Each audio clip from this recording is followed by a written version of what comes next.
Hello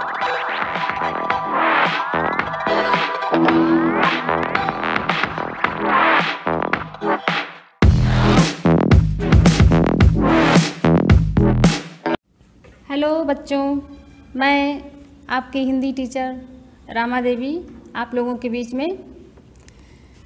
ध्यान दीजिएगा कि इसके पहले हमने कबीरदास का 12 दोहा आपको पढ़ा दिया है। आज 13वें दोहा का नंबर है, उसी को बताना है। सभी लोग अपनी अपनी किताब खोल के बैठिए और ध्यान से शब्दार्थ नोट कीजिए। आप ब्लैक बोर्ड पर देखिए, यहाँ जैसे दिया गया है कि इही अवसर चेत्या नहीं पशु जो पाली दे, राम नाम जाड़या नहीं अंत पड़ी मुख से।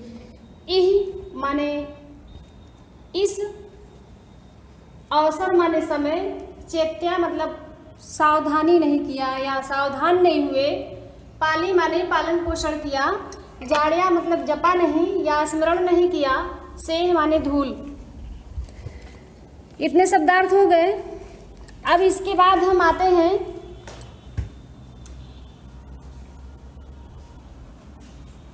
संकेत है आपका, जहाँ से जहाँ तक आपके दोहा को पढ़ना है। यही अवसर डाट डाट करके मुख से। इसके बाद संदर्भ। संदर्भ में आपको लिखना है कि यहाँ लिखा गया प्रस्तुत पंक्तियाँ कबीरदास द्वारा रचित हैं, साखी से ली गई हैं। इसके बाद आप आ जाइए प्रसंग में। इसमें कबीरदास ने यानी कवि ने क्या किया है, शरीर के प्रति लगाव ना रखने और ईश्वर का स्मरण करने को कहा है, या ईश्वर का स्मरण करने के लिए जोर दिया है, सबको सावधान किया है। अब क्योंकि बच्चों ये कबीरदास का दोहा है, इसलिए हमारे साथ आप लोग चलिए सस्वर वाचन कीजिए। इही अवसर चेत्या नहीं पशु जो पाली दे, राम नाम जाड़या नहीं अंत पड़ी मुख से कबीरा, अंत पड़ी मुख से। ध्यान दीजिएगा बच्चों, ऐसे ही गाकर आप सारे दोहों को याद कर लीजिए। अब इसके बाद देखिए इसका व्याख्या हम बताते हैं आपको। यही अवसर जैसे कि हम बता चुके हैं, कबीरदास जी कहते हैं कि हे मानव, हे मनुष्य, यदि तुम यह मानव शरीर पा करके भी ईश्वर का जाप नहीं किए, ईश्वर को स्मरण नहीं किए, पशुओं की भांति पशु जो पाली दे, पशुओं की तरह से अपने देह को, अपने इस शरीर का पालन पोषण करते रहे, मतलब अपने भौतिक आवश्यकताओं की पूर्ति में ही लगे रहे, ईश्वर के नाम को तुमने जाना नहीं, उनके नाम को स्मरण नहीं किया, जरा भी ईश्वर के नाम को जपना, उनसे लगाव रखना, तुमने इन सब बातों पर ध्यान नहीं दिया।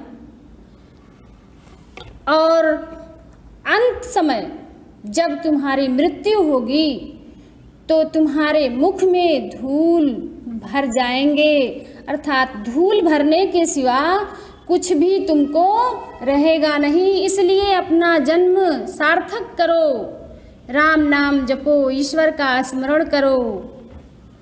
ठीक है बच्चों, बात समझ में आई? इसी प्रकार से हम आपको अगले दोहे की तरफ ले चलते हैं। नहीं सॉरी, इसके बाद आप देख लीजिए काव्य सौंदर्य है। यहाँ पे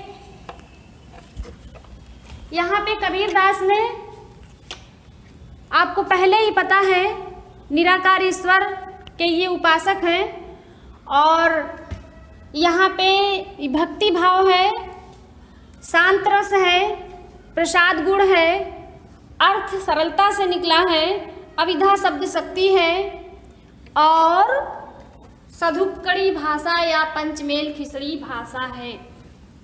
ठीक है बच्चों, इसी प्रकार से आप अगला दोहा देखिए। 3 दोहे ही बचे हैं और बाकी सब आप पढ़ लिए हैं। इसके अतिरिक्त 2 और हैं। अभी हम बताते हैं आपको, अगले दोहे की तरफ ले चल रहे हैं। हेलो बच्चों, अभी आपने 13वां दोहा पढ़ा, इसके बाद 14वां दोहा हमने यहाँ लिख दिया। ध्यान दीजिए, शब्दार्थ भी आपके नोट हैं। कांचा माने कच्चा, कुंभ माने घड़ा, लिया माने ले करके, फिरे माने फिर रहे हो, घूम रहे हो, धक्का मतलब धक्का लग गया, कछु माने कुछ भी नहीं, हाथ माने हाथ में, या हाथ माने हाथ में कुछ भी नहीं आया।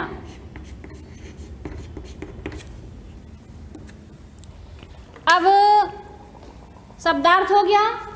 इसी तरह से संकेत देखिए, यह तन कांचा कुंभ है। ठीक वैसे ही गाना है जैसे हमने आपको पहला दोहा गा के बताया इसके पहले, वैसे ही सस्वर वाचन करके सारे दोहों को आप याद कर लीजिए। वैसे भी इसको भी करना है।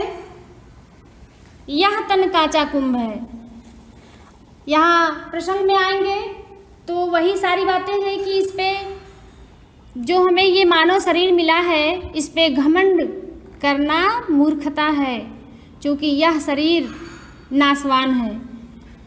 इसी तरह से इसको भी गा के पढ़ना है। चलो मेरे साथ पढ़ो। यह तन कांचा कुंभ है, लिया फिरे था साथ, धबका लगा फूटी गया, कछु न आया हाथ कबीरा, कछु न आया हाथ। बात समझ में आ रही बच्चों? कुछ भी हाथ नहीं आएगा। साफ साफ आपको समझ में आ रहा है कि यह तन मतलब यह हमारा शरीर कैसा है बच्चों? कच्चे घड़े के समान।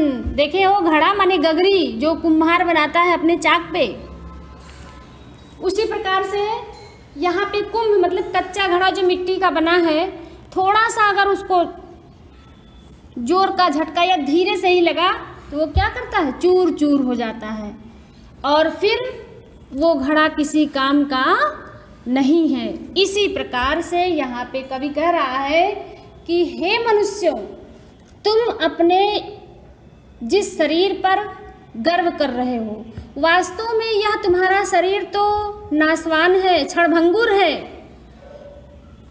यह तुम्हारा शरीर क्षणभंगुर है, थोड़ा सा मतलब क्षणिक है। क्षणभंगुर का मतलब थोड़े समय के लिए है। यहाँ पे दिया है कि कांचा कुंभ, यह तुम्हारा शरीर कच्चे घड़े के समान है। थोड़ा सा यदि धक्का लगा, कैसा धक्का बच्चों? वहाँ तो कच्चा घड़ा है, उसको हाथ का धक्का लगाना, लेकिन यहाँ पे कैसा धक्का? मृत्यु का झटका लगा। तो क्या हो गया? आप शरीर से आपकी आत्मा अलग हो गई और यह शरीर आपका व्यर्थ है। फिर उसको लोग फटाफट उसका काम तमाम कर देते हैं। उसी प्रकार से यहाँ कह रहा है कि यह तन कांचा कुंभ है, यह शरीर कच्चे घड़े के समान है। जिस प्रकार से कच्चे घड़े में थोड़ा झटका लगने पर घड़ा टूट जाता है, वैसे ही यह मनुष्य का शरीर भी मृत्यु रूपी झटका लगने से पल भर में ही चूर चूर हो जाएगा। यह तुम्हारे साथ नहीं जाएगा और कुछ भी तुम्हारे हाथ आएगा नहीं। अंत में तुमको पछताना पड़ेगा। इसलिए तुम अपने इस शरीर पर जरा भी अभिमान मत करो। ठीक है बच्चों, आगे देखना। इसी प्रकार से काव्य सौंदर्य, जैसा हम ऊपर आपको बताते आ रहे हैं, कबीर की जितनी साखी है सब में, सभी दोहों में आपका लगभग शांत रस है, कहीं कहीं श्रृंगार है। उसी तरह से जैसे हमने आपको ऊपर बताया, उसी प्रकार से आप लिखकर कमेंट बॉक्स में। 14 हमने आपको बता दिया, 15वां है उसी प्रकार से उसका भी शब्दार्थ लिखा जाएगा। कबीरा माने कबीर, ठीक। कबीर कहा गर्वियो, गर्वियो का मतलब गर्व मत करो, घमंड मत करो। किस पे?